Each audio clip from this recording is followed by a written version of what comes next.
నాకు ముల్కనూరు సాహితీపీఠం నిర్వహించిన కథల పోటీల్లో 3 సార్లు పాల్గొన్నాను. 2 పోటీల్లో బహుమతులు వచ్చాయి. లాస్ట్ ఇయర్ మిస్ అయింది. 2 పోటీల్లో బహుమతి వచ్చిన కథల్లో గురించి ఆలోచిస్తే నా కథలు నేను బహుమతి వచ్చింది కదా అని చెప్పి దిస్ ఈజ్ పర్ఫెక్ట్ అకాంప్లిష్మెంట్ అని నేను ఎప్పుడు కన్సిడర్ చేసుకోను. ఎందుకంటే I believe in one thing, that is there is always room for improvement. నా కథల్ని నేను మళ్ళీ ఇప్పుడు రాస్తే అది ఇంకొంచెం బెటర్గా వస్తుంది. అంతే అలాగే నేను రాసిన కథల్లోనే నా లోపాలు తర్వాత బయటకు వస్తూ ఉంటాయి. అది రీరైటింగ్లోను రీఎడిటింగ్లోను కొన్ని సవరించి పడినా కూడా పబ్లిష్ అయ్యే స్టేజ్లో కూడా నాకు ఇంకా తెలుస్తూనే ఉంటాయి. పబ్లిష్ అయిన తర్వాత కూడా అరే నేను ఇట్లా తప్పు చేశాను ఏంటో అనుకుంటాను. సో ఇది నేను ఎప్పుడు ఆ అసంతృప్తి మాత్రం నాకు అలాగే రగులుతూ ఉంటుంది మనసులో. ఏ కథని నేను ఇది పర్ఫెక్ట్గా రాసేసాను, దీని మీద ఇంకా ఎవరు ఏ రకంగా ఇంప్రూవ్ చేయలేరు అనే స్థితిలో నేను ఎప్పుడు రాలేను. ఇదొక విషయం నేను చెప్పాలనుకున్నాను. ఇంకొకటి, అంతకుముందు స్వాతి అనేది చాలా కమర్షియల్గా సక్సెస్ అయిన పత్రిక.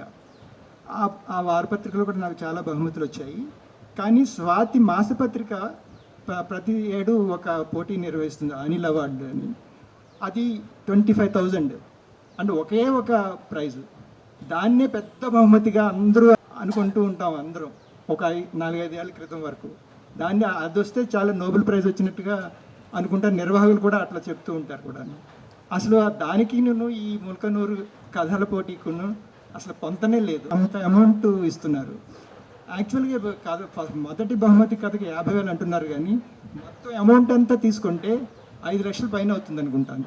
కొన్ని పత్రికల్లో కథల పోటీ ప్రకటన ఇచ్చేటప్పుడు 5 లక్షల బహుమతులు అని రాస్తున్నారు, లేదా ₹1,00,000 బహుమతులు అంటున్నారు. అంటే ఏంటి, 10 కథలు తీసుకొని 10,000 చొప్పున ఇస్తే 1,00,000 బహుమతులు అని ఇస్తారు. మనం అలా ఇవ్వటం లేదు, ఓన్లీ ప్రథమ బహుమతి 50,000 అంటున్నాం. కానీ యాక్చువల్గా 5 lakhs 4 lakhs అట్లా వెళ్ళిపోతుంది ఈ బహుమతుల ప్రదానంలో. సో అంత గొప్ప ప్రతిష్టాత్మకమైనటువంటి పోటీ ఇది. చాలామంది నాకు ముందు మాట్లాడిన వాళ్ళు చెప్పినట్టుగా ప్రతి ఒక్క రచయిత దీన్ని మైండ్లో టార్గెట్గా పెట్టుకుంటారు. ఈ టార్గెట్లో కూడా ఏదో బహుమతి కాదు, ప్రథమ బహుమతి పొందాలి అనుకుంటారు. ఇది చాలా అందరూ అనుకునే విషయం అది.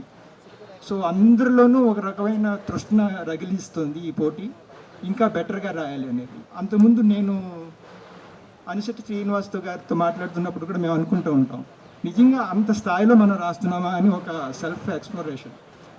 50,000 బహుమతి పొందినా కూడాను ఆ స్థాయిలో నా కథ ఉందా లేదా అని నాకు నేను సెల్ఫ్ ఎగ్జామినేషన్ చేసుకుంటూ ఉంటాను ఒక్కోసారి.